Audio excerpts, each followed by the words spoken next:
Hi, Noe. Hi, I'm about to send you something. Can't see you, though, when I do this. Hold on. Hi. All right, so hold on. What's your email address again, Noe? Nekotani, so Neko Okay, TANI at hawaii.edu. got it. All right, hold on. I'm going to call it the front page essay. And I meant to send you this days ago, but I have this endless list of things to do right now. So I know this is kind of late for you, but maybe you can still look it over. You watched the movie, and did you get to post your presentation yet? I'm going to get to that today. I just finished the quiz number 3 in the readings. Okay, so before, if you get a chance, I don't know, maybe look this over. It's long, but I mean, it'd take you probably an hour to read the whole thing. Okay. I don't know if you have that, but I'm gonna send it to you anyway. Okay. Hi everybody, I'm just sending something to Noe, and then we'll get going. All right, so it's sent. Did you get it?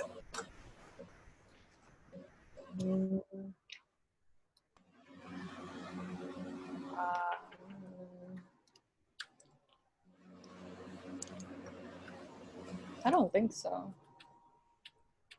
Let me see. Your email is Nekotani, right? Yes. All right, so it should say the front page essay. So maybe it's just taking. Oh, yeah, I got it. Okay. It's postal service. It's taking a little while. How is everybody? Hi. You guys good? Does anyone have any? Yeah, we're good. I know I'm this first to admit it. I would hope to have your grades all totally up to date by today. All I can say is I'm going to start grading once we're done with Zoom today.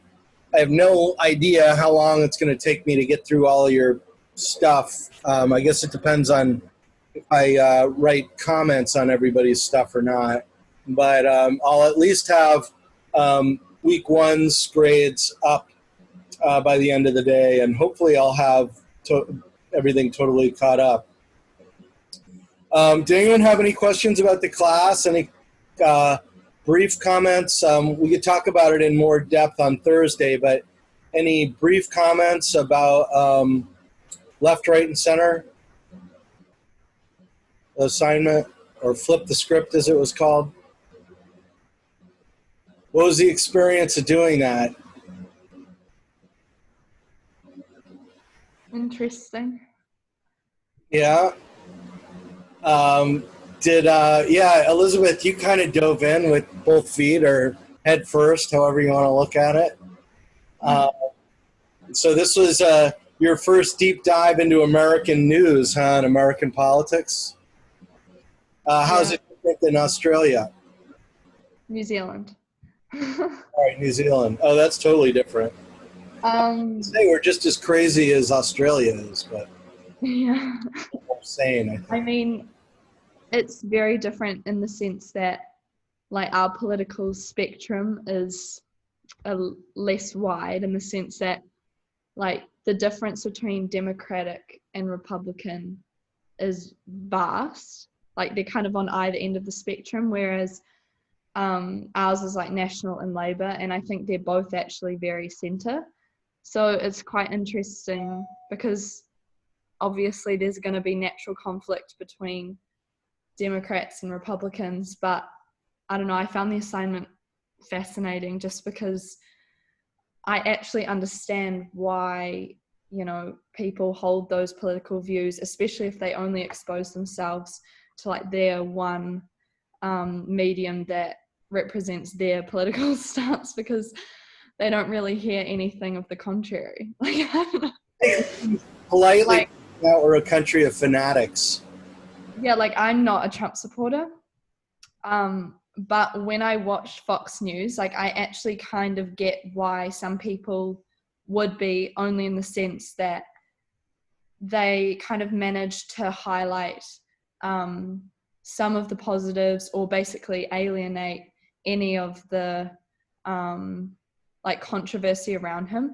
So like if you actually, it's like how if you like someone, you only see the good in them and stuff like that. So I don't know, I found it really interesting. Like it's kind of, it scared me because it's like there's no hope to ever like persuade anyone of otherwise in terms of like whatever, whoever they go for. It's like they're never going to change their mind. Kind of funny. Did anyone else feel like they were entering an alternate universe when they switched to a different ideological spectrum? Is that disorienting? Mackenzie, you are vigorously nodding your head. Yeah, it was just really interesting. Like I've read a lot of stories from Fox News in high school just because I was curious, and just because the ones that my teachers gave me were like, I don't know, they were just on different topics. But when I was just watching the news and just hearing the things that they said, it was just weird. Like I can see how people would, like what Liz was saying, you know, like I can see how people can be blind to like the other side just because they completely believe what they're hearing. Right. Oh, wait, have I not made this week's assignments visible to you all? You guys don't have week 4 up? Hold on. No, it only goes up to week 3. Oh, we're on week 3. We're Okay. only up to week 3, right? Yeah, but okay, so everything is due for next week. Okay. I have to post. Oh, it looks like I'm about to get behind, so I have to post for next week for you guys, huh? 17th. When is that? So that's this week. Okay. So Well, I I got. mean, nobody's saying you have to. I mean, if you want to take it easy, I mean, we get that you're a busy guy, so Yeah. That's all right. just do you, man. Just do you. Okay, that's another thing. All right, that I have to get done first before your grading. I thought I had my weeks confused. I thought I'd already posted for next week, but no. Wait a minute. I'm looking for Mackenzie. Just as we posted, I remembered your email, so I want to tell you a deadline date here. So let me see. Oh, I guess this is for week 1. All right, hold on. Go back.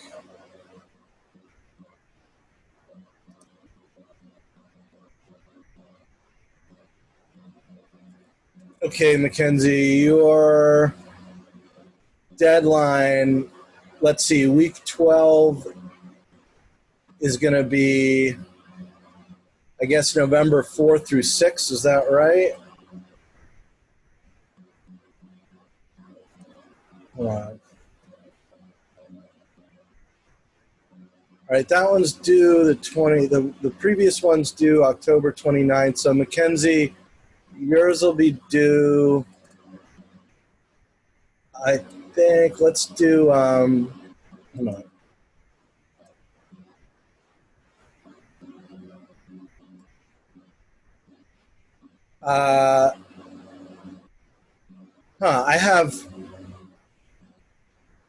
I have Libby and Leilani's due.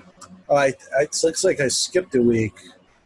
Yeah, that's what I saw. Because like the weeks above and below, like the difference between those is nothing. Yeah.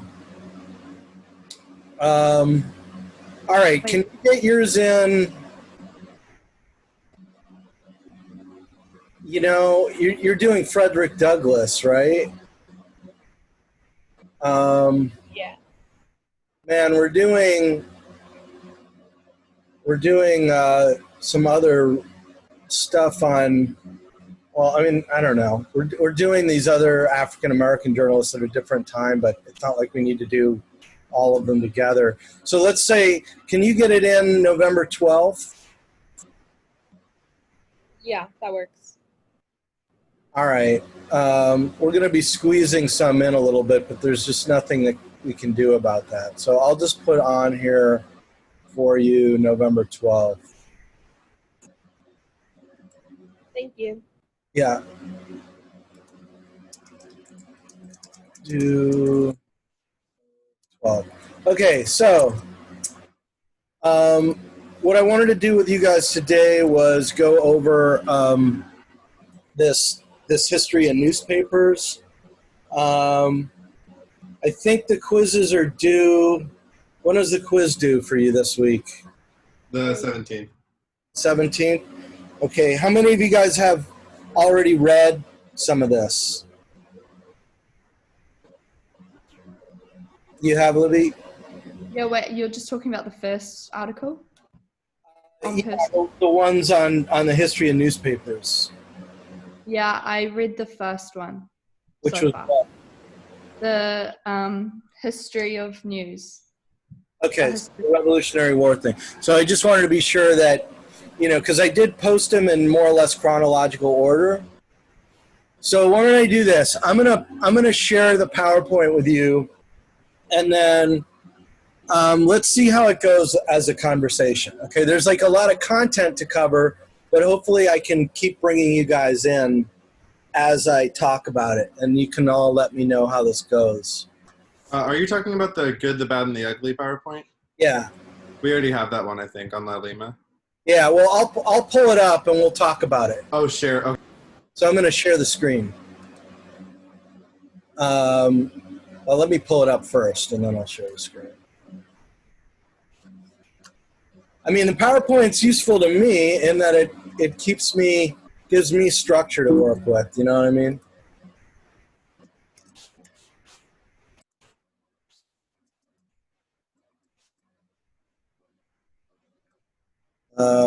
Here we go.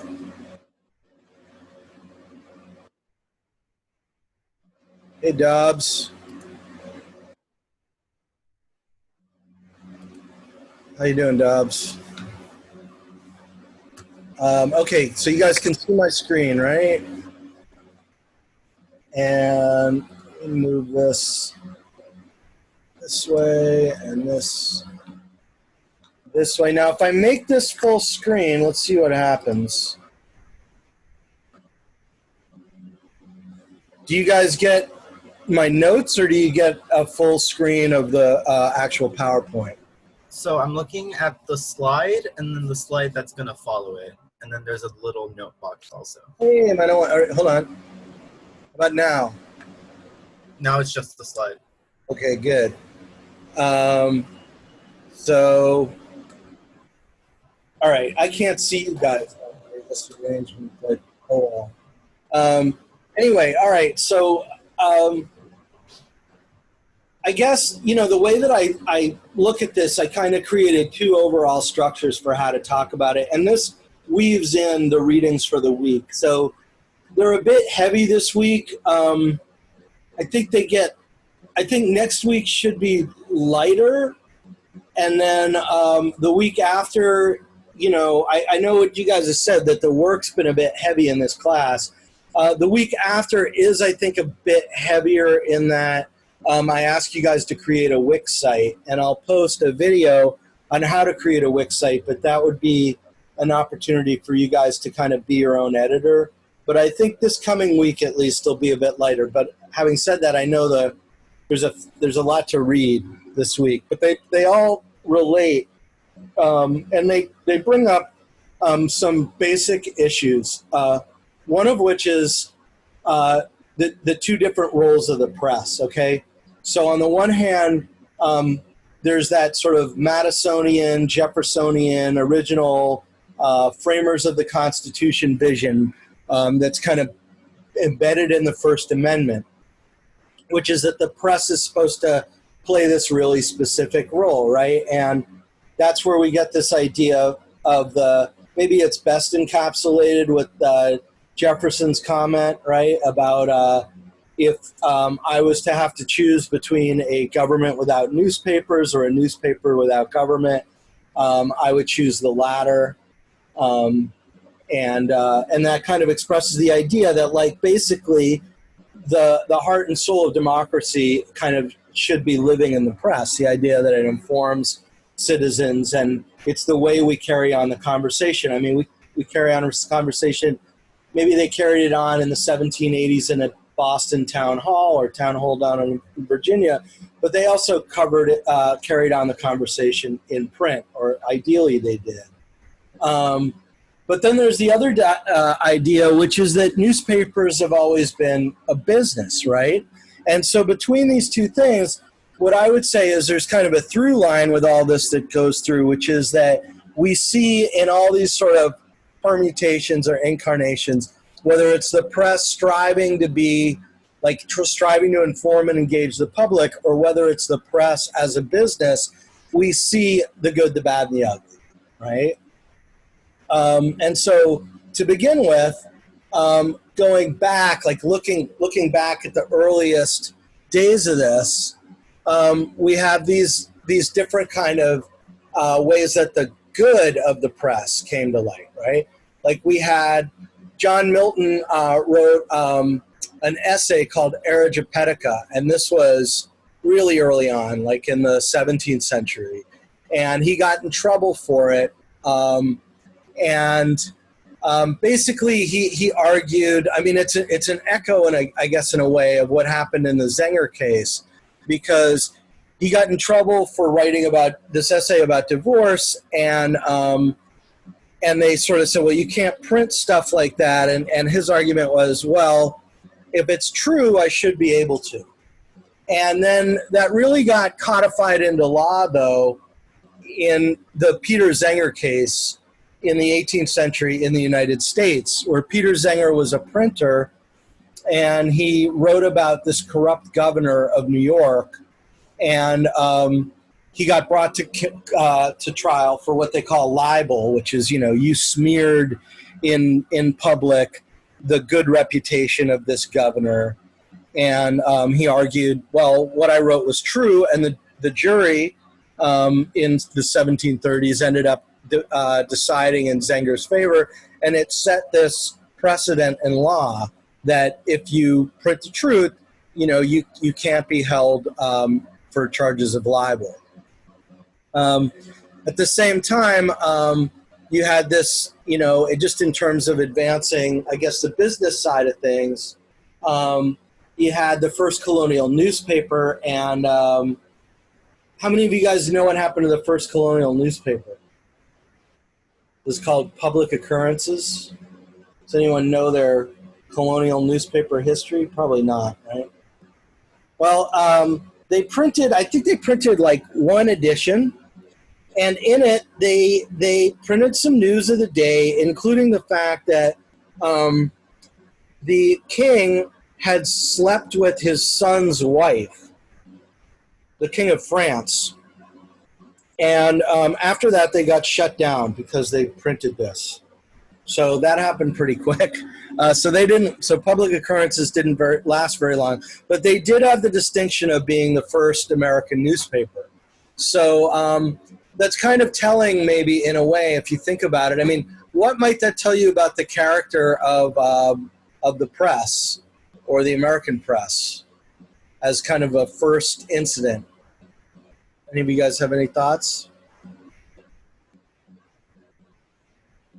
They were very critical, I guess, of famous people. Yeah, they were. You think that's why they printed that?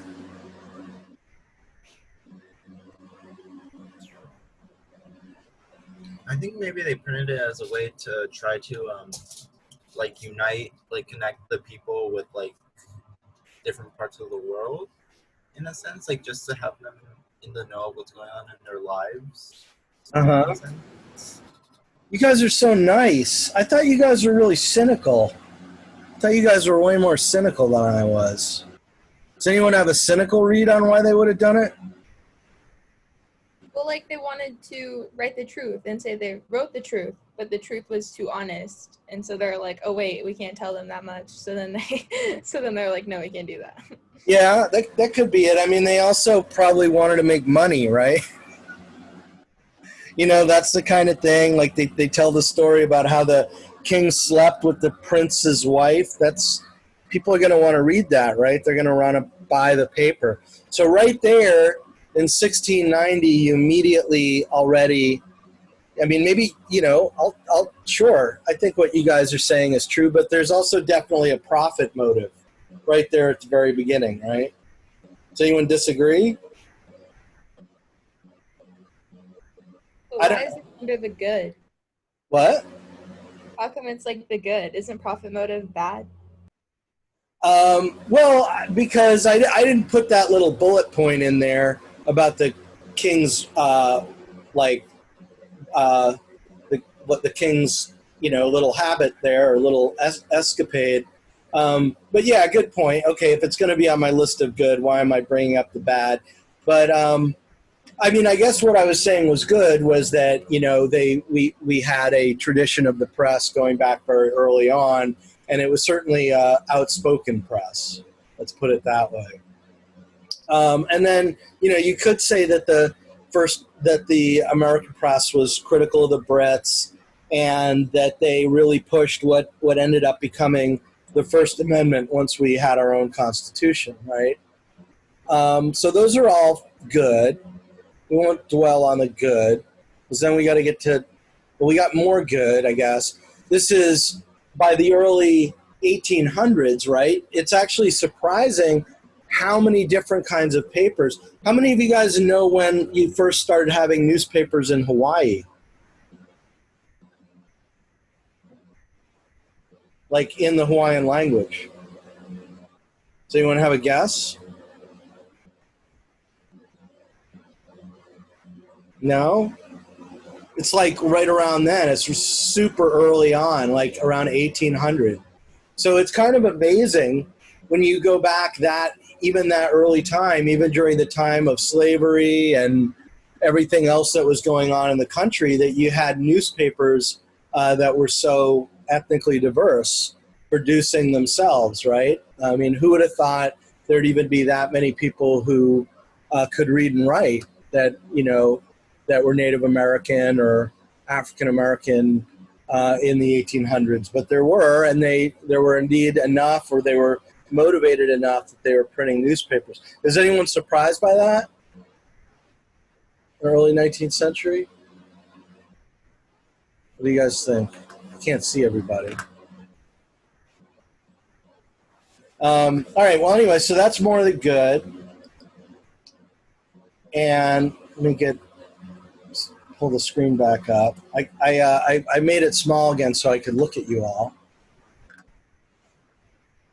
And then the bad. So the bad is that what happened was, and this kind of happened early on, that you had a very divided press. So maybe I should say a little bit about the nature of the press that would help set the scene for what the Alien and Sedition Acts were all about, and what I'm calling here the era of the partisan press.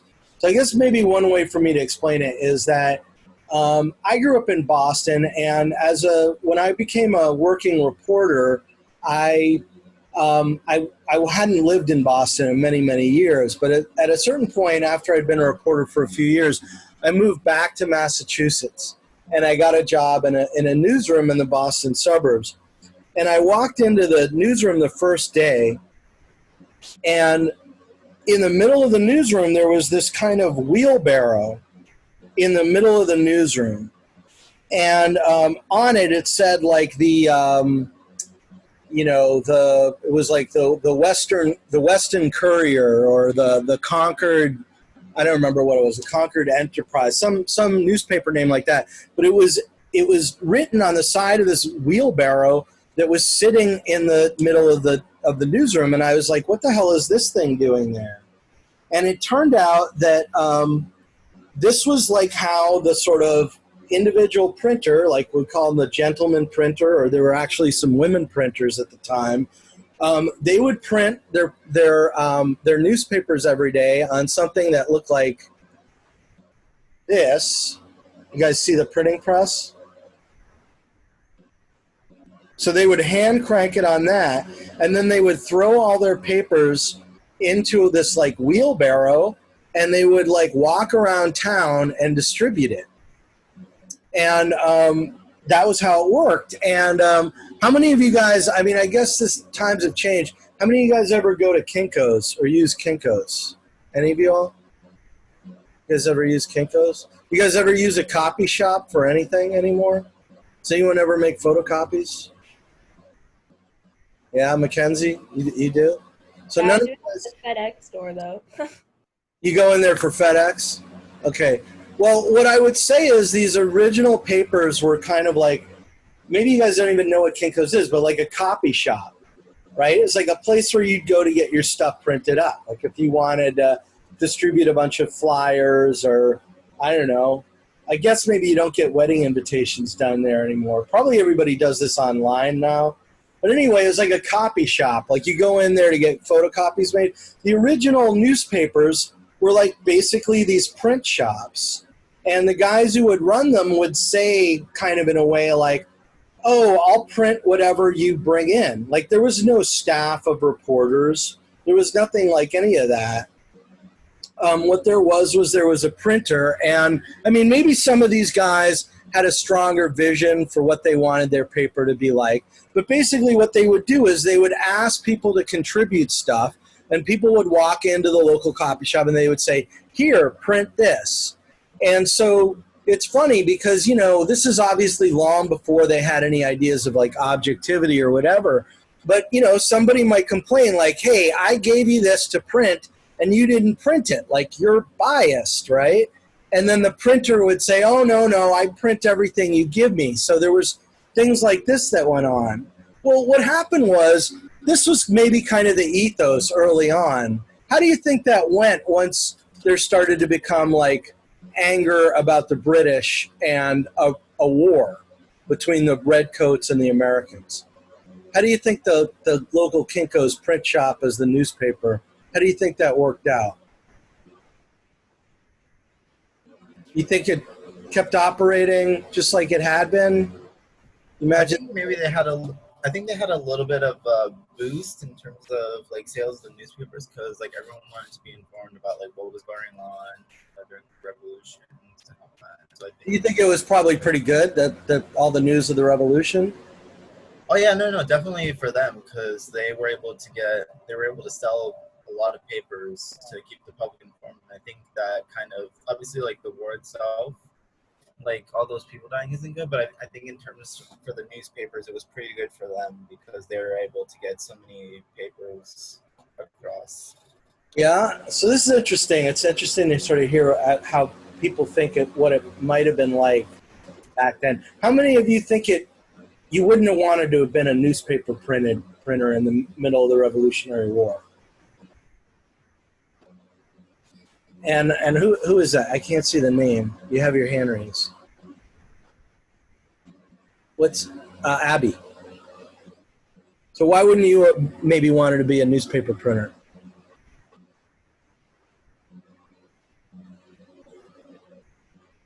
Your sound is off. You got to unmute yourself.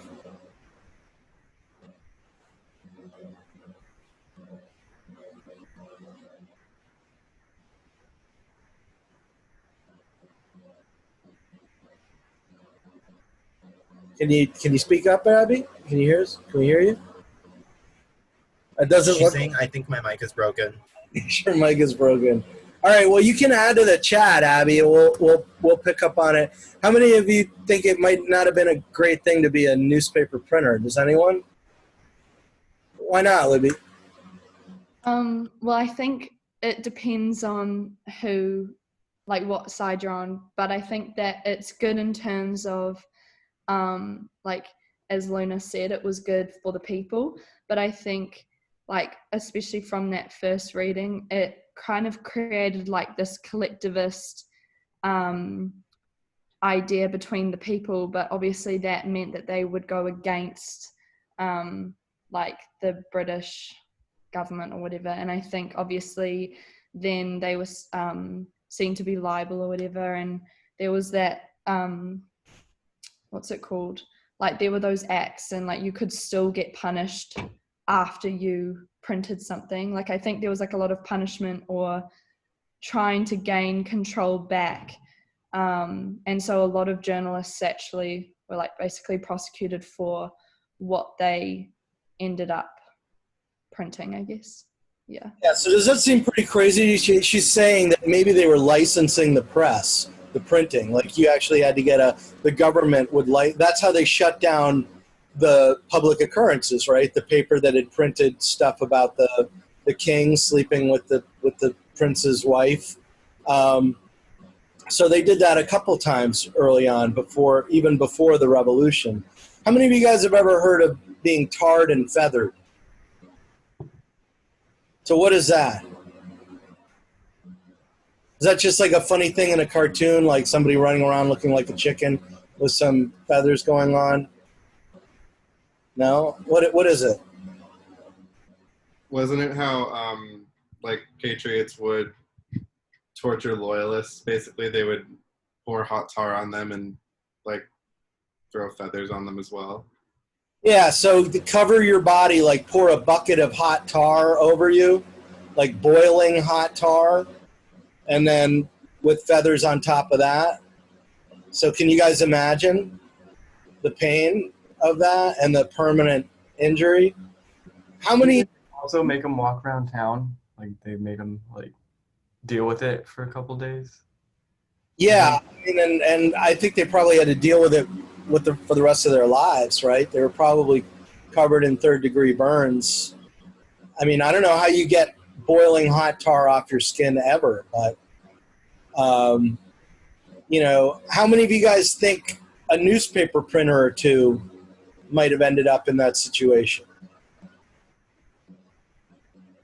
So, yeah, actually, you know, when you look at the press during the war, it just, I mean, I almost assigned a reading to you guys about it because it wasn't a very long reading. And maybe, you know, one thing I am going to do is, so I guess I'll create like a separate tab in La Lima, and I'll start just sharing stuff that is going on every week, because there's a ton of stuff that I wanted to share, but I haven't created the tab yet for it. So I'm going to do that. But one of the things that I'd almost been tempted to assign as reading, because it was short and it's wild, is just the story of how many different printers had their printing presses completely sacked and torn into pieces and thrown into a river or a gully, had their presses, you know, their offices, you know, burned down, and were either beaten to death or hanged or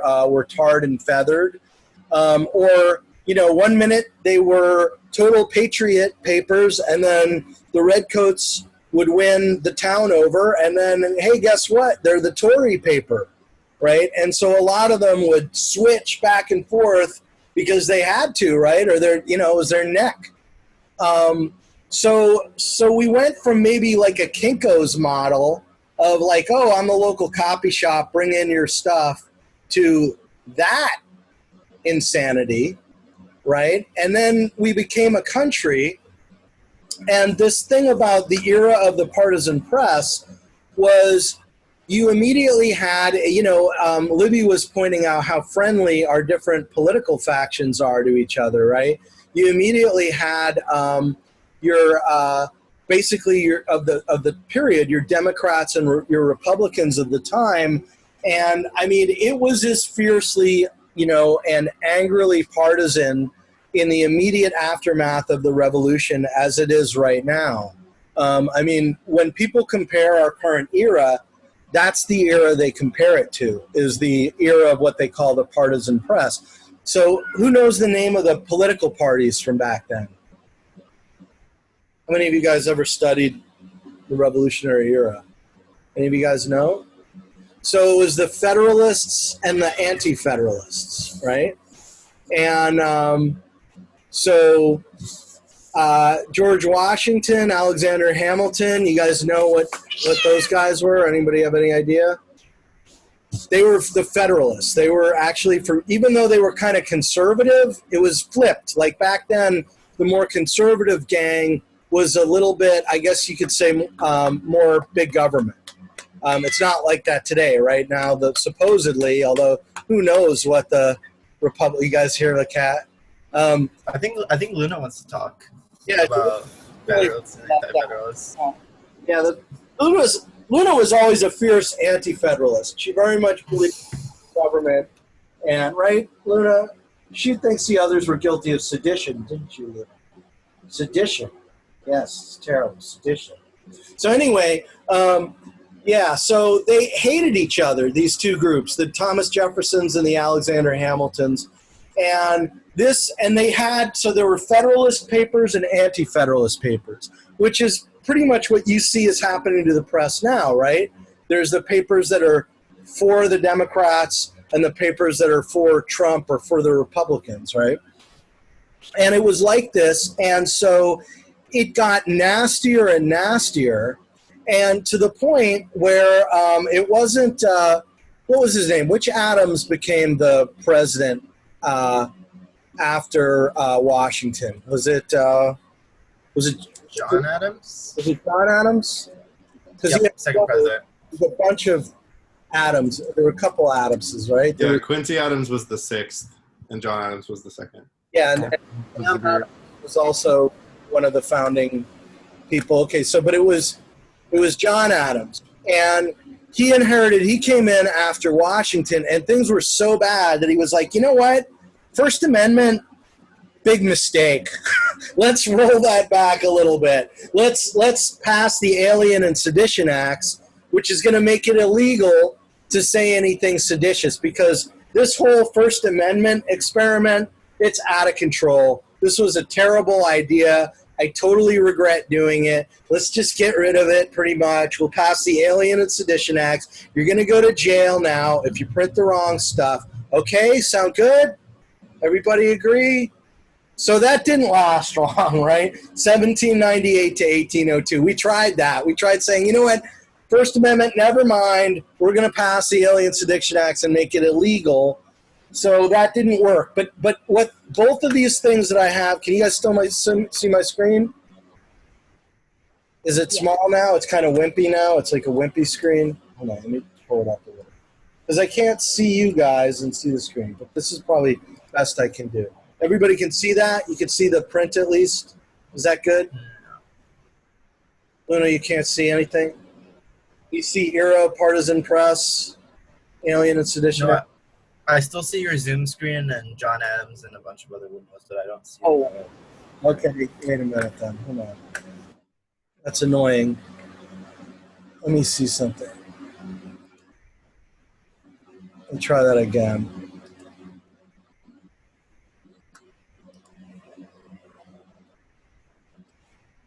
Same deal, or do you see my slides now?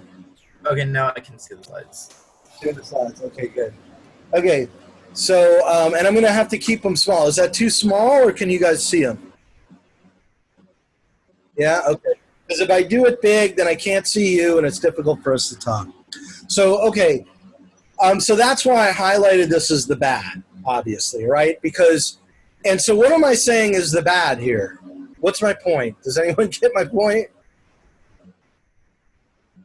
There was not much there wasn't much bad with press, having press.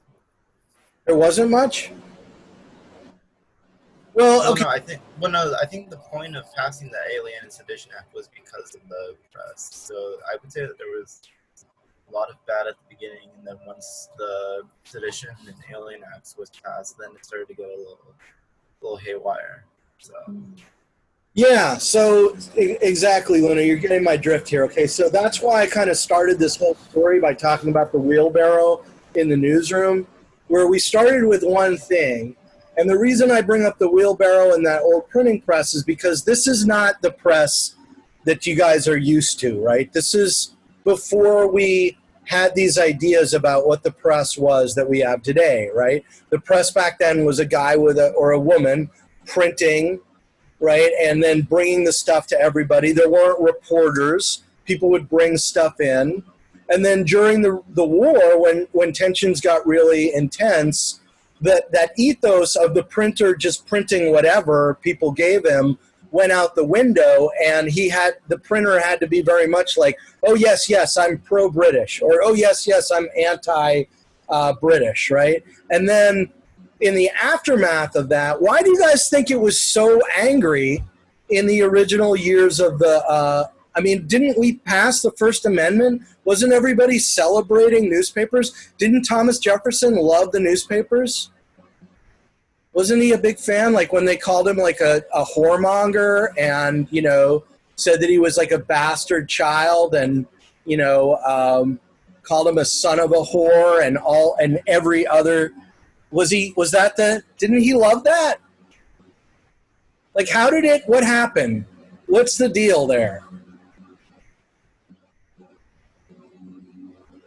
Did these guys always tell you totally, did the reality of their times always totally match the high-flown rhetoric of the Declaration of Independence and the other founding documents?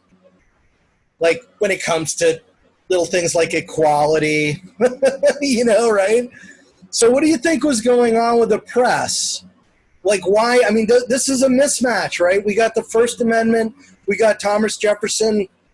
If it were between a government and a society without government and newspapers, I would without hesitation choose the latter. And meanwhile, they're calling him like every name. I mean, the names, the things they said in the press about him are disgusting. They would be disgusting now, like to our eyes now. So what is going on? How do you guys explain this? Why would it have been so angry?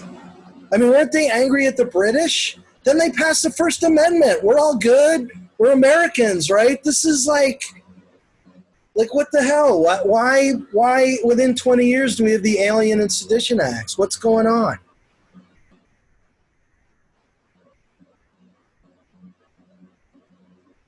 What do you guys imagine would have been happening to get people so angry? Well, weren't they like controlled basically by the British? Like they were a British colony? Or They no? have been, yeah, and suddenly they were their own country. But I feel like a lot of the stuff that, like, basically all those inequalities and everything that were trying to be patched over by like the amendment and all that, they were still very present. Like there was still all the problems and social inequality that there was originally, and so maybe those were highlighted in the press, but they kind of contradicted the law as such, and so there was like a lot of conflict in terms of what people were reading and what they actually understood their daily life to be and stuff like that. Having a war probably didn't promote a lot of good vibes either, right? Probably that's not always fun. Any other ideas? I mean, think about like when you guys have gotten into fights with your family or your friends, what can be particularly difficult? Have any of you guys ever traveled with someone, like on a trip with a friend or a group of people and then ended up in fights with them? Like gone somewhere totally different? Nobody's had that experience? Really? You've never gotten in a disagreement? Like you end up in a totally different place with some of your friends? Well, I mean, I guess the way I would explain it is this. See if you guys can relate. They had to create an entirely new government and a new system, right? That's going to lead to a very unsettled period where they're having to, you know, the problem with having total freedom, right, and the freedom to do whatever you want is then you've got to create the structure. You've got to create the laws. You've got to create all the things of the system. There's so many, like, sources of agreement. I think I get it. Yeah. You guys see So what it's kind of so it's kind of like contradicting itself in a way by saying that we would be like free from all these like rules and laws and all that, but yet I think it just contradicted itself in a way in order to separate from the British and become its own thing, they needed to have laws and regulations, the things that they were trying to break away from. So I think a lot of people were kind of angry that it just kind of went full circle in a cycle sense. Yeah, I mean, it's an atmosphere of argument and conflict, right? Because all these people have their own ideas of what the country should be, and there is no plan. Like, the plan is to make a plan. And so there's disagreement in every direction on every one of these things. And it becomes this rolling atmosphere of argument and disagreement. Can you guys imagine that? Like any big period of change or new times. That's why I was sort of saying, if you've ever been on a trip with a friend and like there's all these maybe things to do, but one of you wants to go this way and the other one wants to go that way, and there's all these options in a way, but then you get into disagreements with each other over what to do, right? And it's hard to keep everybody happy.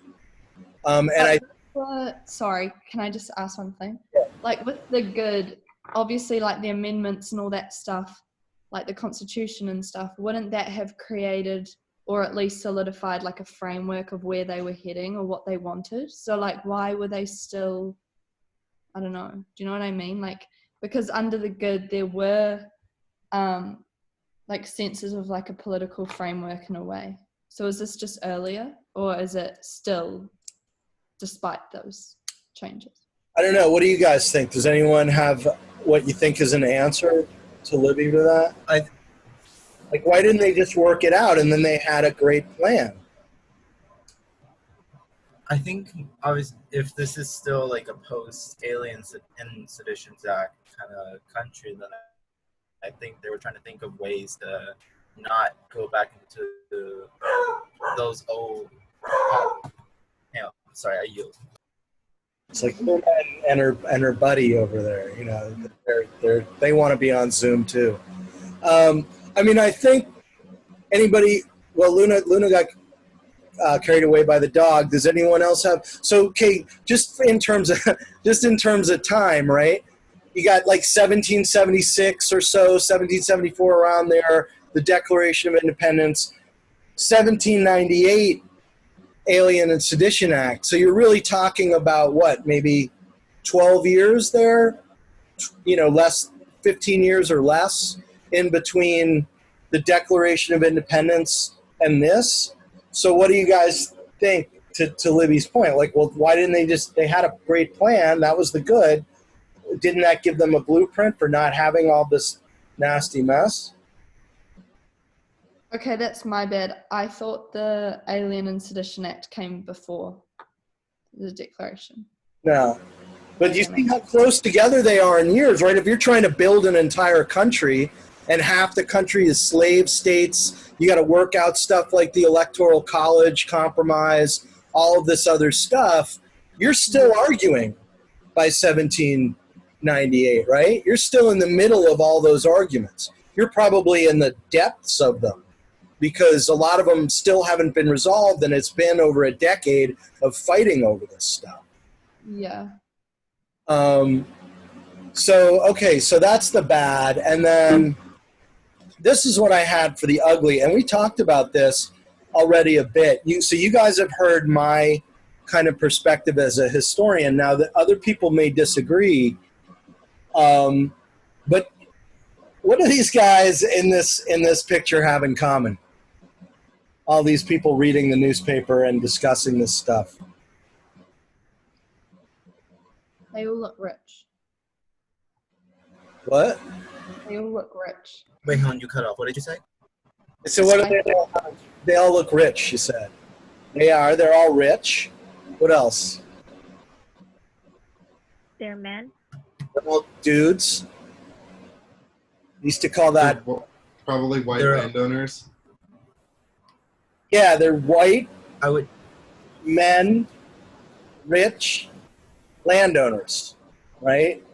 That's probably most of the people reading the papers, right, who are literate, and the people who are allowed to vote. Now, having said that, one thing that gets glossed over a lot in a lot of the current political context is the fact that how many of you guys think that there were people who were allowed to vote who were African American in, 1780, 17, whatever? There were. Quite a number of the states allowed African Americans to vote. I don't want to say quite a number, but I'll tell you what, so what did I say I would post for you guys before? What was the thing I said I would put up before? Oh, the La Lima tab. Yeah, the La Lima tab, and I said I would put up the thing about the press, all the people getting beaten up and tarred and feathered and stuff like that. So I'm going to write down fractious press. And the other thing I'll put up, for those of you guys who want to read it, I'll see if I can cut it down, but it's called Expert Report. And it's by a historian named Eric Foner. And what he talks about is, the state of racism and, who had rights and who didn't specifically at the time of the revolution. And it's kind of a history of race and racial thought in America. And it's called Expert Report because it's a report that this really important historian gave to the Supreme Court a few years ago when they were deciding an affirmative action case. And so as part of deciding the case, they had this historian be like, look, this is the deal. This is the country we inherited. And it's the best thing I've read that really gives you a sense of how ideas and the politics of race evolved over time. But one of the things he argues, and he's not the only one to argue it, is that actually the revolution in a lot of ways threw slavery back on its heels for a moment because it did have all that rhetoric about equality. And because actually, how many of you guys would be surprised to hear that thousands of African Americans served on the side of the United States in the Revolutionary War and fought for the revolution, right? And then on top of that, they, some of them in some states were granted rights as citizens and other ones weren't. And what happened was that over the next 20 years, that changed, whereas, I think you guys have heard me talk about cotton was king and the growth and the kind of, how the institution of slavery in the United States, deepened its roots and became more of a solid economic force and a more solid institution. They used to call the peculiar institution in America. What happened was the Southerners went, oh yeah, we have this all men is created equal stuff, right? So one of the things historians have argued is that slave owners then said, okay, so what we need to say is that African Americans or black people are just not equal, and they're not people. Sure, all men are created equal, but these aren't men. These aren't white men or whatever. And second of all, and the Indians, they may be even worse. Then when we got into the Indian Wars, the hatred and the hysteria, with the scalpings and the actual close-up encounters that the expanding white population and the Plains Indians were having led to this expanding hatred that then also became part of American politics and culture, right? We talked about how that bled into science or whatever. So my point is only that this was the solidification of this, but when you hear America is built on white supremacy, right? Take a look. If you're really interested in this and you really want to be up to snuff, take a look at, I'll post it. I might need a reminder, but I'll post Eric Foner's expert report in that tab on La Lima, and you guys can see what he sort of shows piece by piece on a much more factual, specific level than I'm doing here about how the situation changed and the country grew more racist actually after the revolution. How many of you guys question that or disagree with that idea?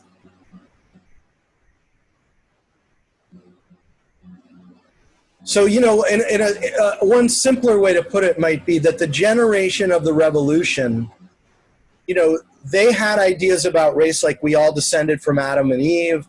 You know, Jefferson famously wrote, I don't know, this was in like a thing, let me look it up what it was, the name of this document.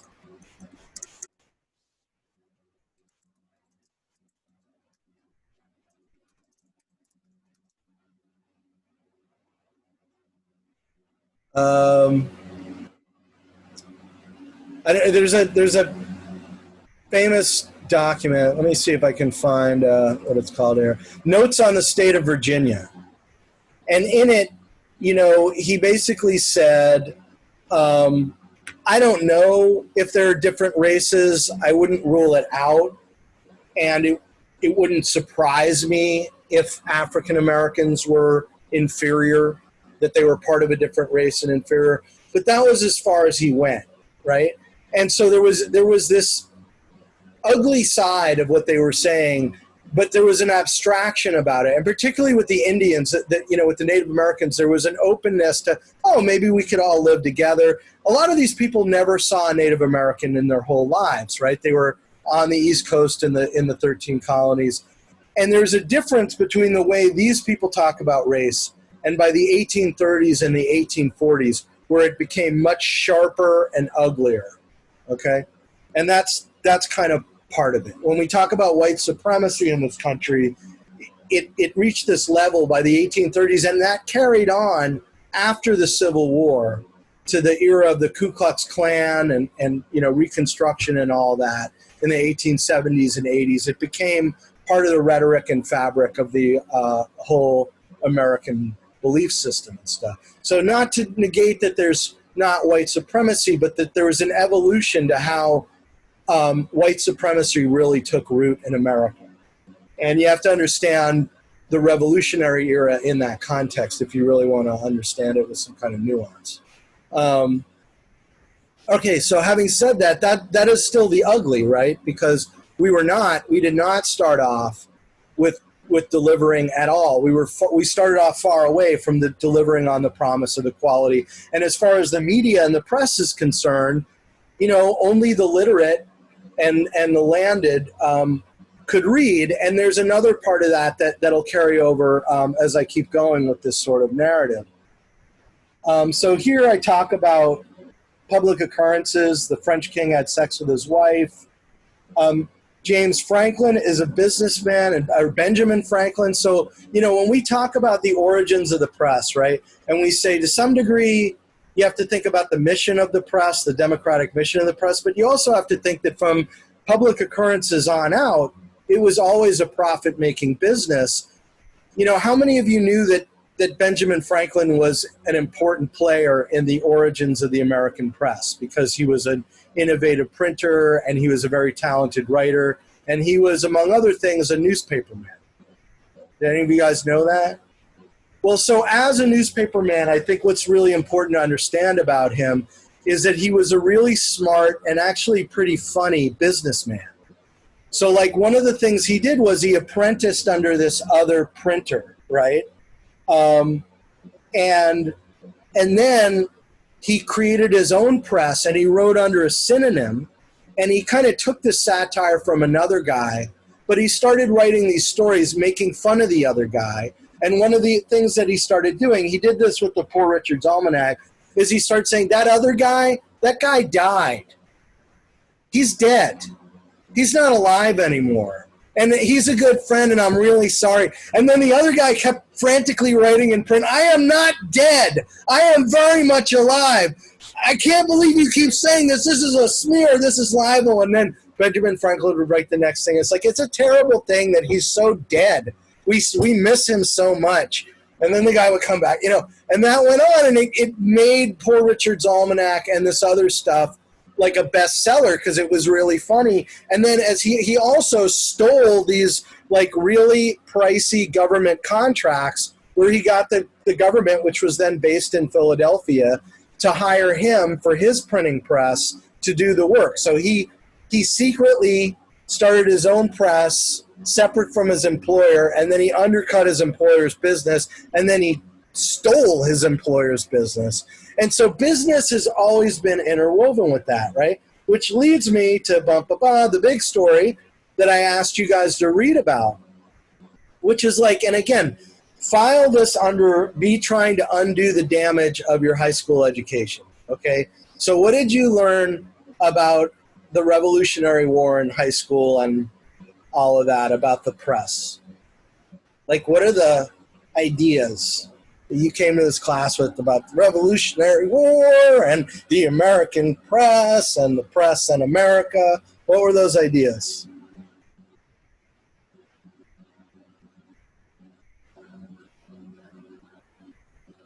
Anyone want to say?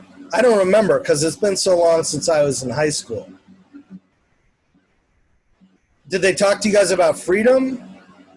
Was that a big part of it? Did any of you guys study this in high school? I'm gonna go out on, at least for me, press I don't think was as really important in our discussion of like press was an essential focus of the American Revolution when I was taught. It was mostly like the motives behind the revolution and just kind of what went on during it. It wasn't as in focus as maybe other like more political aspects of it. But can you infer, Noah, from what you learned from that? What did you learn about the motives behind it? It was a colonist response to like just being taxed without being represented in politics. Yeah. And why does that matter? Like, was there a principle involved? To the colonists? Yeah. Well, they wanted to have a say in how they were being governed. They didn't want to have to pay taxes to a government that didn't give them a say in how they lived their lives and were affected by the policies they instated. Yeah. Did anyone else have anything, like, learn any different kind of a narrative about it? Would you call that kind of a feel-good story, Noah? About freedom and democracy and... In the sense that it kind of gives a lot of validity to the people overthrown. Because when you're given that bare bones amount of information, you're going to vote for the colonists because A, we're their great times 24 grandkids, and it seems like the logical like next step to poor government. Mm-hmm. So how many of you guys have done so Libby, I think you did the first reading, right? Libby went to the bathroom, I think. Oh wait, now where'd you go? Oh no, yeah, I'm here. Oh, there you are. The boxes all moved around, so then I get lost. So Libby, you did the first reading, right? Yeah. Did anyone else do the first reading yet? Meg? Noe? Okay. Well, let me throw it out to one of you guys if you want to explain. Is there, based on what you read, is there an alternative? Let's say we're talking even broader, right? Not just about the press, but about what led to the American Revolution. Based on what you read in that reading, is there a different interpretation of why it happened or what happened? It was due to like the press giving the colonists and like, I don't know how to say this, like their American identity. Wasn't that correct? Yeah. Yeah. That was definitely part of it. And how about Meg? Did you have a idea of like what, when Noah says the motives for why there was a revolution or why there was a war, did you get a sense of a different view of that from reading it? What I remember is it's just that Americans thought themselves as Americans. They didn't think themselves as a colonist. Yeah. And they thought themselves as one. And that kind of led to how they felt it was injustice to be taxed for newspapers, for their information, and like tea and the import. But what sparked that? what was this? What lit the match? Libby, do you have an idea? Well, yeah, obviously they're right in the sense that it gave them a collective identity, but I think it was also that the journalists started to write their opinion, and then the opinion pieces basically sparked a lot of kind of like controversy and people thinking or making opinions for themselves. But I think there was like a quote about the opinions, but was this idealism? Were these guys just believers in truth? And I'm Joe Blow. I own the King okay. newspaper. Well, I think that there were a few things that occurred, like obviously the stamp, is it the stamp tax thing? Yeah. Like, so there was the Stamp Act tax, which basically was used to, again, like restrain the power, I suppose, of the American press. And so a lot of them kind of protested that by either not printing like a stamp or just shutting down their doors. So and that so started it, right? yeah, and I think a lot of journalists obviously wrote their opinion, and there were like new things like opinion columns and stuff, and I think that created like this power in terms of being able to stand up against something that you don't believe in. So like these acts ended up being completely wiped out. Like they just, You guys are so nice. You guys are all so nice. I can't. Sorry. True believers. Let me throw this out to the group of you, okay? Put on your cynic's hat for a minute, okay? This is before all the terrible press or the tarring and the feathering, okay? Forget that. Wipe that away. I remember. I'm gonna be a cynic then. Okay, yeah, go ahead. It was like, so the power of the press was to embarrass. Like they, like the press was able to not only just like inform the public or anything, but they could genuinely like embarrass people. And then so people didn't like, I don't know, maybe I'm not on the right track. Think about this in real life, right? Okay, let's say your newspaper is called Kinko's News. Okay, you own a copy shop. We haven't been yet through the periods of tarring and feathering and all that stuff. You just own a copy shop kind of thing. You print this thing out, right? What is this Stamp Act? What is Well, it? they don't want it because of like it's gonna ruin their money and their business. Their money, right? They own a business, right? Isn't that obvious? Does this tax the poor guy, the farmer? Is this a tax on the farmer? Is this a tax on like garden hose? What is it a tax on? What is this tax? Is it on stamps? It's called the stamp tax. Nah, it's on businesses, like newspaper businesses. What is it actually? What is it tax? It taxes every sheet of stamp, I think. Every sheet of paper. It affects the press more than anybody else, so they had to whip everybody else into a frenzy to help them out. The dumbasses in the British government, they wanted to pay for the French-Indian War. The stupidos, right? They decided they were going to have one tax, one really pain-in-the-ass tax. Who are they going to tax? The guys doing all the printing. Who do you not want to piss off? The guys doing all the printing, right? So who did they piss off?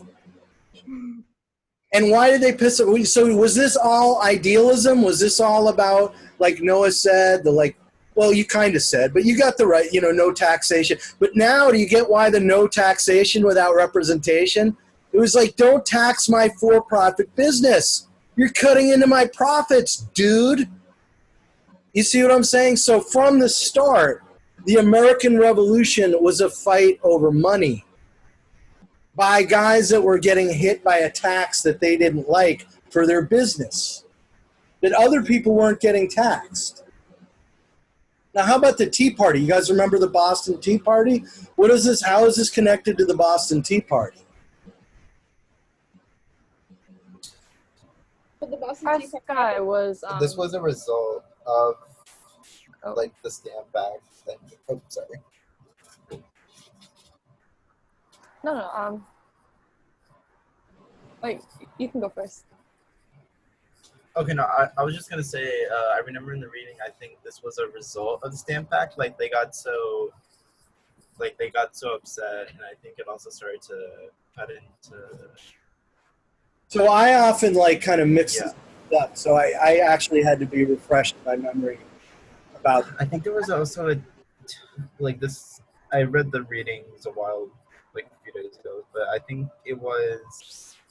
Was there a tea tax also? Yeah, Or was it because? Yeah, so there was a tea tax, and I think on top of the stamp act Yeah. and the tea tax, they got so pissed off that they just like dumped all of the and how did to the Boston Harbor. connected with the Boston Tea Party? And because it was a newspaper guy who was already pissed off about the stamp tax, that when they put on the tea tax, he said, "Hey, let's have a kegger. Let's have a party over at my place, and we'll start up some trouble." So he threw a party, and he invited all of the Tea Party people, and they organized the Tea Party at his little party at his house. So they all met at the newspaper editor's house, Eads, or Edes, however you pronounce it. And he was already someone who was writing about the Stamp Act. And he said, "I'll tell you what, let's all dress up as like Indians and pilgrims and go onto a ship." And I don't know where they came up with this. They were probably all drunk or something, right? Let's all get dressed up and go on the ship and throw all their tea over and that was the Boston Tea Party, right? So again, it all kind of goes back to the fact that they put this financial tax on the newspapers. So there's a connection with this, which I should maybe also post on our little tab. How many of you guys know how many of you guys saw the news this weekend about UH and about our program? So what's the news? So it's Yeah, like they're canceling like the upper levels of certain majors. So they decided, the president and the dean decided, of all the programs in the university, the one that was really not necessary in the middle of a pandemic and with this election was journalism. Like, why would we ever want people to major in something where they actually produce facts? So they came out with this, and of course, it's immediately in the newspapers, right? Because all of our alumni work for the local press. And what's the connection between that and the Stamp Act, in my thinking? It's just an idea. It's not, they haven't done it, but they came out with a statement that they want to do it.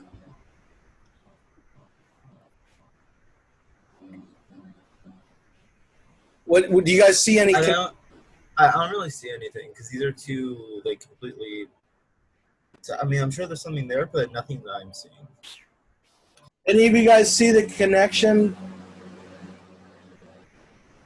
Okay, if you were British and you were a British king or a member of parliament, looking back now, was it smart probably of all the people to tax, to piss off, to target the newspaper editors? No, not very good for your public relations, right? So you would think, this is what I thought anyway, that when the president of the university decided to come up with a statement with how UH was going to make cuts, maybe picking on the journalists wouldn't necessarily be the best way to get your message, like a field message, right? Okay. That's not going to win you a lot of friends among the local press, which, by the way, all pretty much mostly graduated from UH, from the program that you now want to cut. So he's saving face, or you're saying he should save face by maybe pissing off people who don't wield a giant pen. Yeah, how many of you guys think that's smart from a public relations point of view? How many of you guys were surprised to learn that people have such an attitude about the press today and so little respect for it that it probably doesn't seem to make any difference anyway?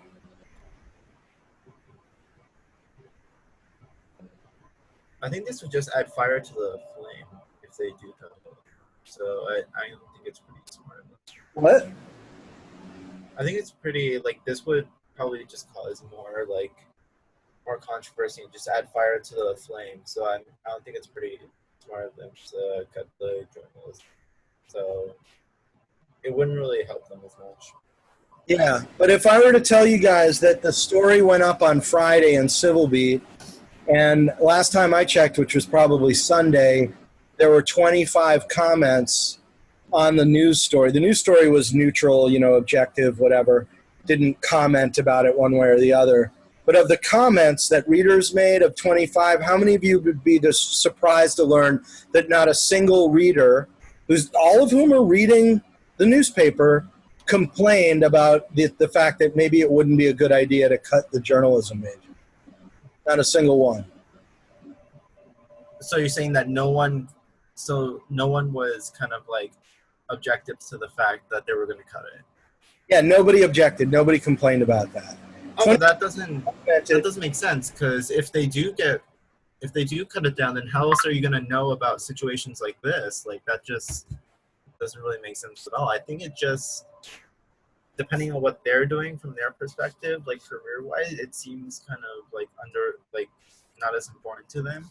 Well, but, get on there and slap around the other commenters like we did on the. Now you guys have a real chance, like we did on, what was that thing, Padlet.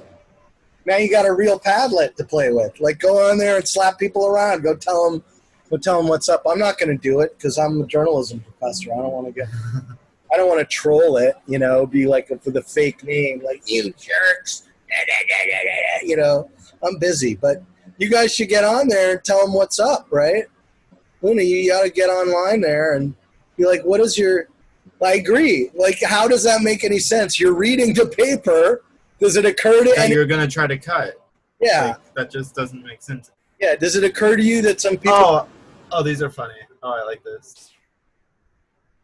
Yeah, you're finding the comments, right? Yep, I'm already looking at it. Tough times call for tough decisions. Cutting emerging programs with low enrollment makes sense. Expanding and promoting what UH does best makes sense. For it. Sorry. Cut away. Gotta do it. Cut off. You don't need like journalism, right? Oh, no. And then they go on to say, absolutely expand SOAS, astronomy, medicine, nursing, engineering, trop ag, and business, because astronomy is more important than journalism. So maybe this isn't. So maybe I'm the naive. Maybe I'm telling you guys a glorious vision of the press that, But anyway, one of the messages I think, and the thing you guys will learn about history if you're not learning it already, is it's a story, right? Just like journalism, and there are different ways that we can tell it. There are different things that I can emphasize and ways that I can spin a narrative. And the narrative I'm spinning for you, which is true, but it's not the whole story, right, is that the press has always been a for-profit institution.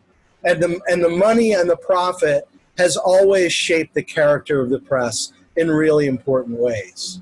Now, should I keep going? Because I feel like we've reached a stage. Like, what we would get into now is this thing. Now we're into the 1830s and the penny press and the murder of Helen Jewett, which was the axe murder of the prostitute. And that's a lengthier reading. I can keep going forward. I'm not going to fill in all the details about the murder. You got to read for that. But or should we call it a day and pick up with this on Thursday? I mean, maybe pick up on Thursday just because I have another class. Yeah, it's long. We've been going for these marathon sessions on here, which is great. But then I don't have any video. Could I post this? Would this be helpful to the other students? Yes. Yeah? I would definitely think so. Okay. All right. So I will post this. I'm behind on my posts, but I will post this. I will get my grading in and try and catch up on everything. And I will post next week's assignment, which I'm pretty sure is lighter than it's been all the way along.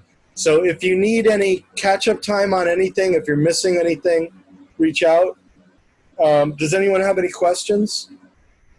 Noe, how are you doing on that His Girl Friday discussion? Yeah, what? I'm getting to that.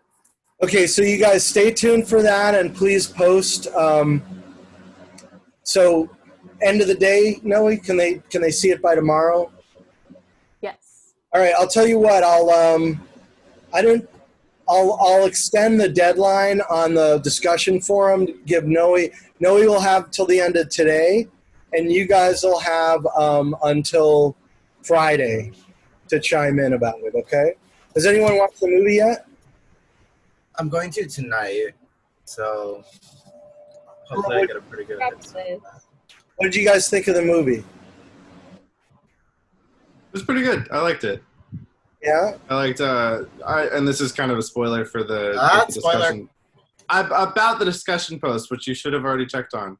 I like the question that was posed about it, because there's a lot of, you could go either way with it. Can you see how I kind of set up using Bombshell to set up this discussion? You see the way the two are related? Yeah, I understand the correlation there. Yeah. I don't know if everybody saw this, but it's available for free on YouTube just because it's in the public domain now. So it should be, if you just look it up, it's there. But my book, you'd have to pay top dollar for if you want that. So, no, but I should post what I gave to Noe. It's just what at least by Microsoft Word double space standards, it's 50 pages long. But don't freak out. It's not. It take about maybe at most an hour to read. I think you'll see that it reads fast. And I think you guys, especially those of you who've really been tuning in on this class, I think you'd find it interesting. So maybe I'll add that to my list of things to post. Probably the most important thing I have to post. Let me share something with you guys, okay? For us to go out on something in the new, something that's relevant to the news that I think is really important. And I'll put this on La Lima too, but I just want to share it with you because I think it's so important. And this is not from this week, but it was in the news. This is Fareed Zakaria, and it's about the pandemic. But I think given the week of news that we've had, you'll see the obvious connections. So let me play this. It's just a couple minutes long, and it's intense. Let me share the screen. Can you guys still see this screen that says Fareed Zakaria on it? Mm-hmm. Yeah. Okay, cool. I think this is... Despite the fact that, in America at least, the curve has not really flattened, we're all thinking about when and how things will get back to normal. But we should use this crisis as a way to rethink what normal means. The more closely you look, the more it appears that we human beings have been living in a way that makes future pandemics likely, even inevitable. Peter Daszak is a disease ecologist, a renowned virus hunter. He and his team venture into bat caves in full protective gear to get the animal's saliva or blood to determine the origins of a virus. In a conversation with me, he was clear. We're doing things every day that make pandemics more likely. We need to understand this. It is not just nature, it is what we are doing to nature. Remember, most viruses come from animals. The CDC estimates that 3/4 of new human diseases originate in animals. The coronavirus might simply have come from one of those wildlife markets in China where live animals are slaughtered and sold, a practice that should be banned around the world. But it's also true that as human civilization expands, building roads, clearing farmland, constructing factories, excavating mines, we are also destroying the natural habitat of wild animals, bringing them closer and closer to us. Some scientists believe this is making the transmission of diseases from animals to humans far more likely. The virus that causes COVID-19 appears to have originated in bats, which are particularly good incubators for viruses. Scientists are still studying what happened, but in other cases, we've seen how human encroachment can lead bats to look for food around farms, where they then infect livestock and through them infect humans. There are other paths for pathogens. The most likely one comes directly from our insatiable appetite for meat. As people around the world get richer, they tend to eat more meat. Some 80 billion land animals are slaughtered for meat each year. 80 billion around the world. Most livestock is factory farmed, an estimated 99% in America, about 74% around the world, according to one animal rights group. And that entails crowding thousands of animals inches from each other in gruesome conditions that are almost designed to incubate viruses and then encourage them to spread, getting more virulent with each hop. Vox's Sigal Samuel quotes the biologist Rob Wallace. Factory farms are the best way to select for the most dangerous pathogens possible. Factory farms are also ground zero for new antibiotic-resistant bacteria, which is another path toward widespread human infections. Factory farmed animals are bombarded with antibiotics, which means the bacteria that survive and flourish are highly potent. While these animals are not always the source of deadly infections, some 2.8 million Americans are sickened by antibiotic-resistant bacteria annually, of whom 35,000 die every year, according to the CDC. And then there is climate change, which intensifies everything, transforming ecosystems, forcing more animals out of their habitats, and bringing tropical conditions to places that were previously temperate. Scientific American reports the warmer, wetter, and more variable conditions brought by climate change are making it easier to transmit diseases such as malaria, dengue fever, yellow fever, Zika virus, West Nile virus, and Lyme disease in many parts of the world. As we change ecosystems and natural habitats, long dormant diseases can emerge to which we have no immunity.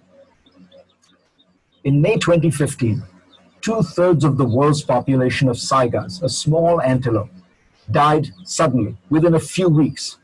A bacterium called Pasteurella multocida, which had long lived in the animal without doing any harm, suddenly turned virulent. Why? The Atlantic's Ed Yong explains that the region was becoming more tropical, and 2015 was a particularly warm, humid year.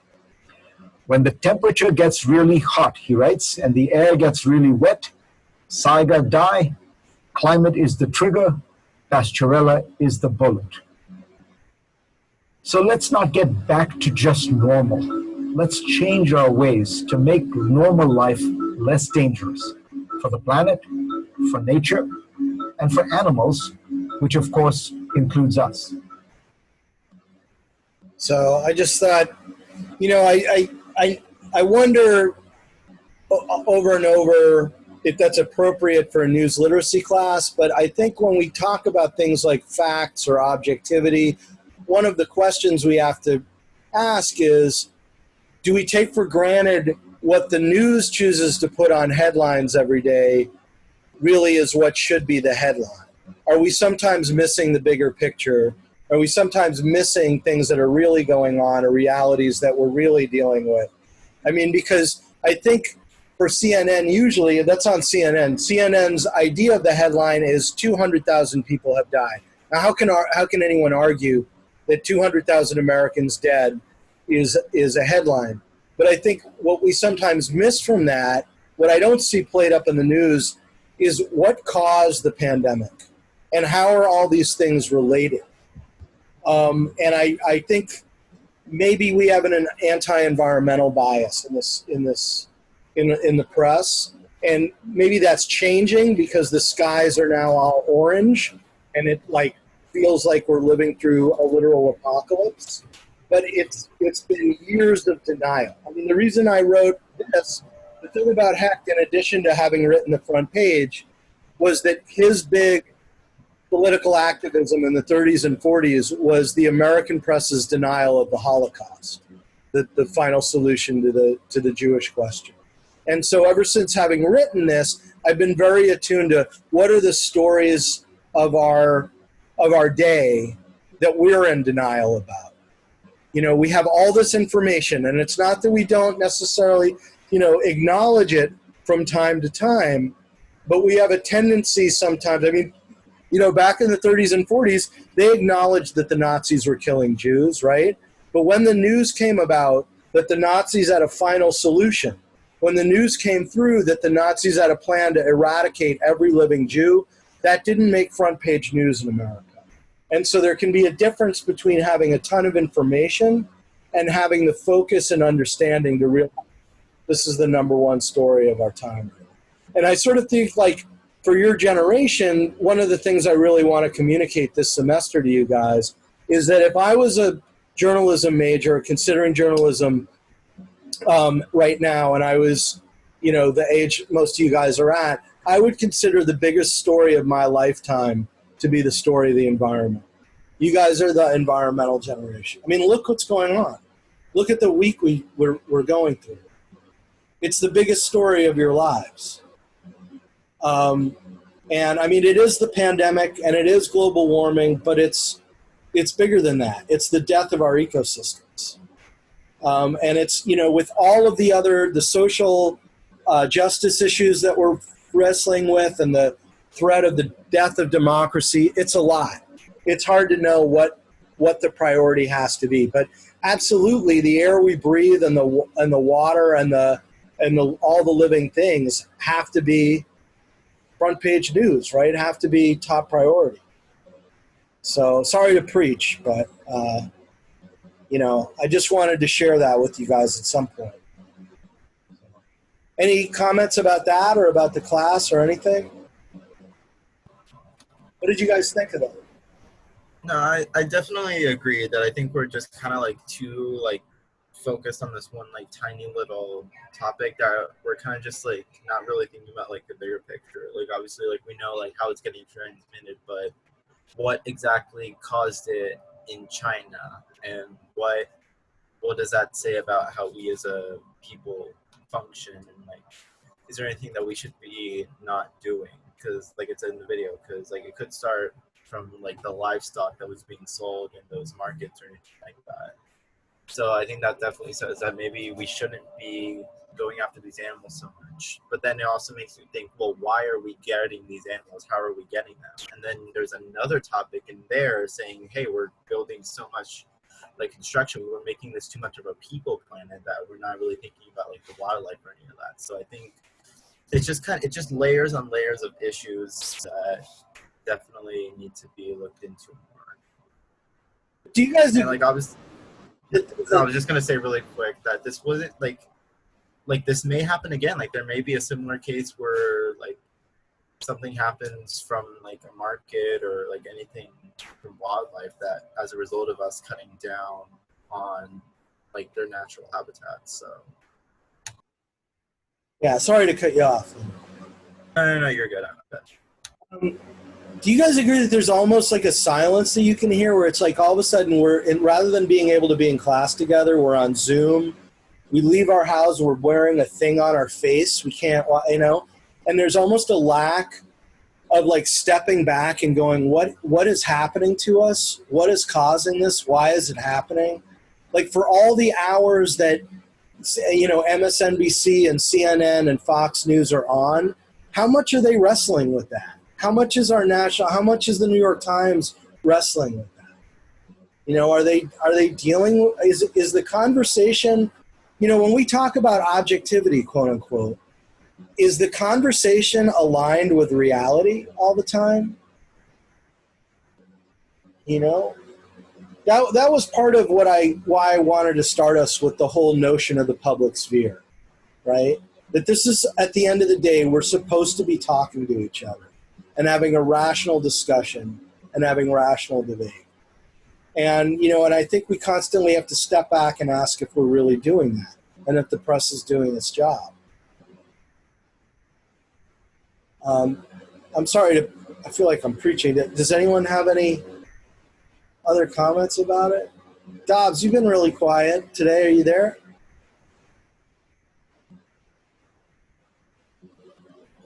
I was doing some other stuff. I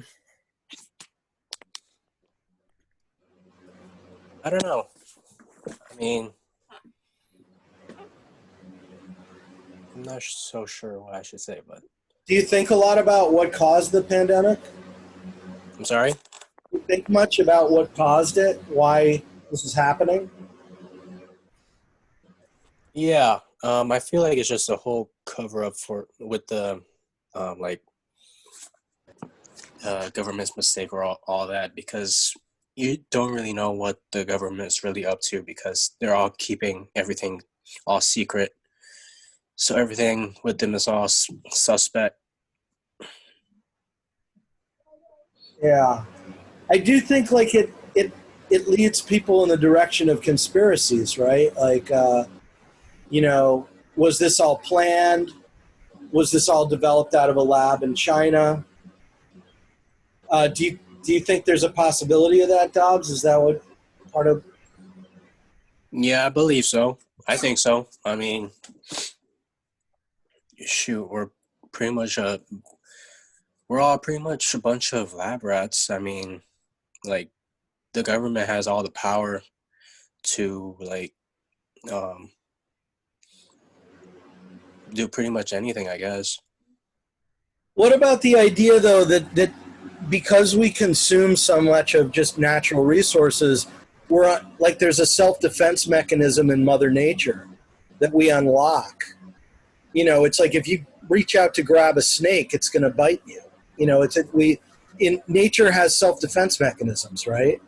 Is it Yeah. possible that's an explanation for this stuff?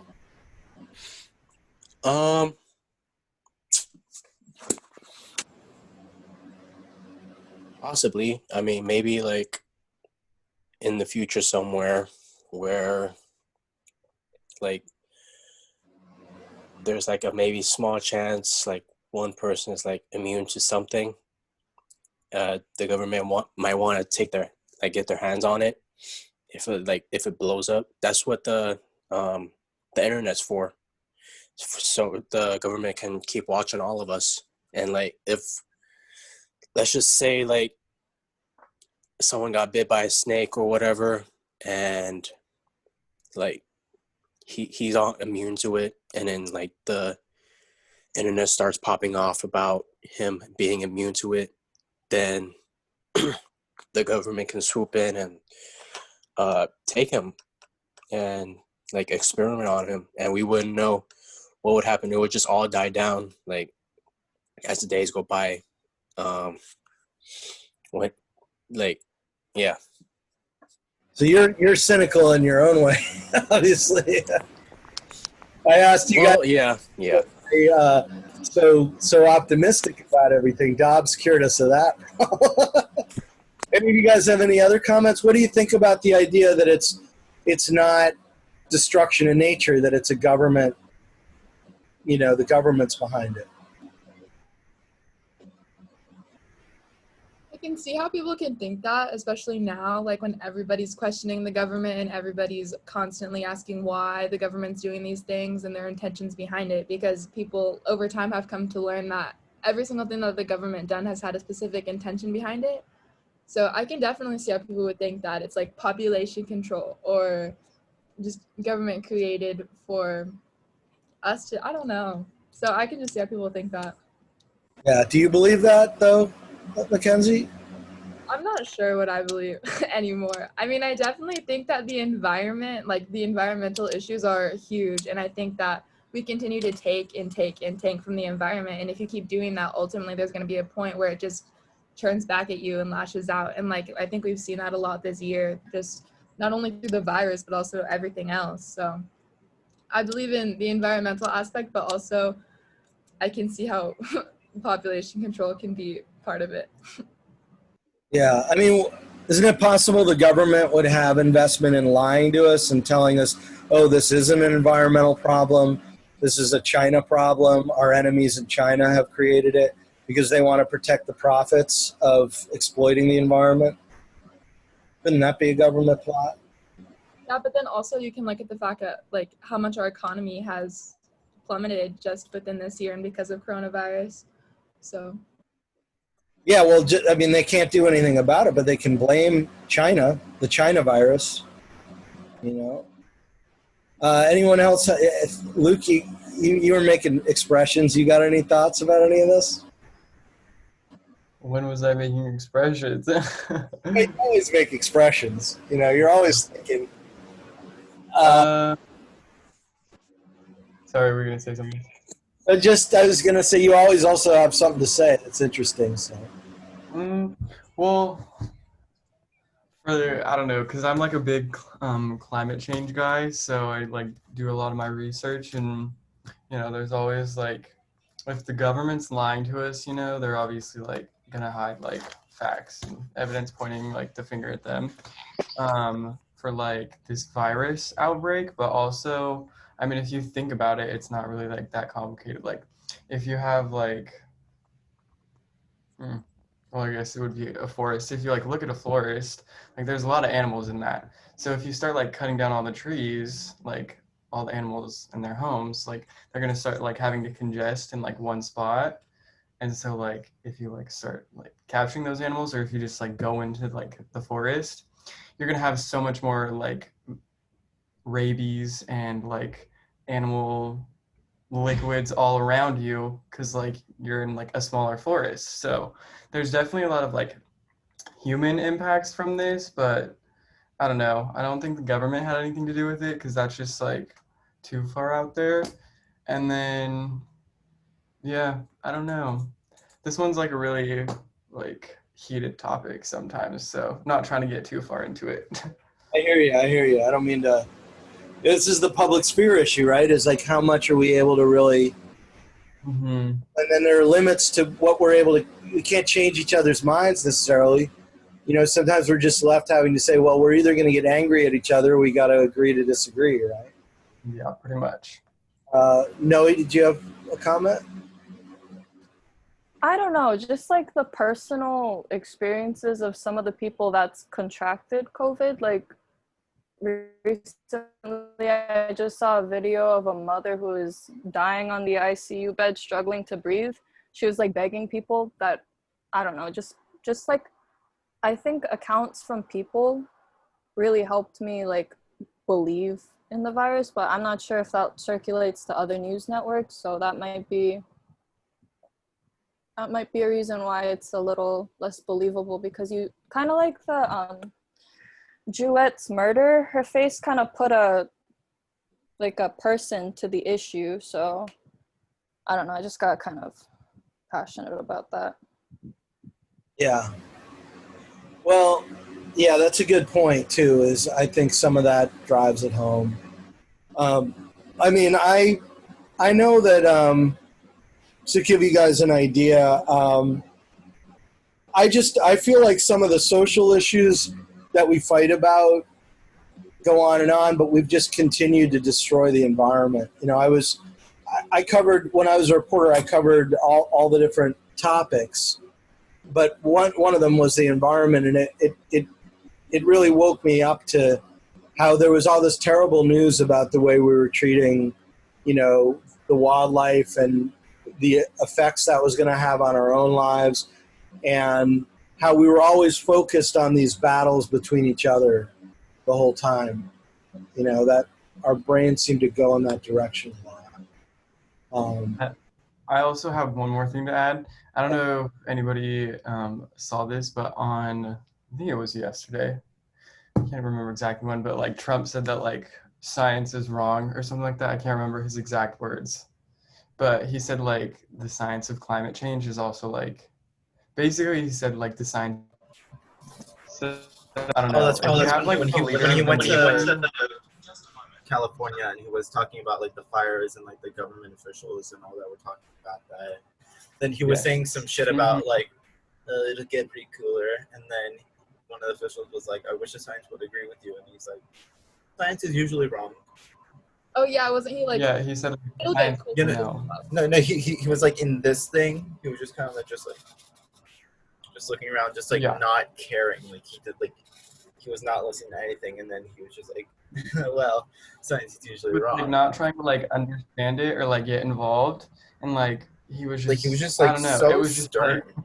Like he was just sitting like yeah. And I was just thinking, I was like, if you like with a serious problem and like the leader of the nation is just like, like you're wrong, like the science doesn't add up, like it's not accurate, like I don't know. It just like everybody like looks towards this guy for whatever if you want to hate him or to like him, but like if you have somebody just like blatantly like disregarding like the science, like you're obviously gonna do the same thing. So like a lot of like the citizens, like a lot of the population are just like if it's not like a big deal for the president, like it's not a big deal for me. So I don't know. That's just one thing I noticed because everybody always says like, well, if Trump doesn't care about it, then neither do I. So and he's already in pretty deep water because of the COVID shit he said over the weekend. So like I don't think this is Let's say the at Is all. he in deep waters? I mean, think about it, right? His supporters will support him no matter what. Like he's fine. Nobody he's never in deep down what he's water. done. Yeah. The only time he was in deep water was when he almost got impeached, and he still got out of that deep water. So I think now he just thinks that he's invincible now, and like anything he says or does won't have any consequence at this point. yeah.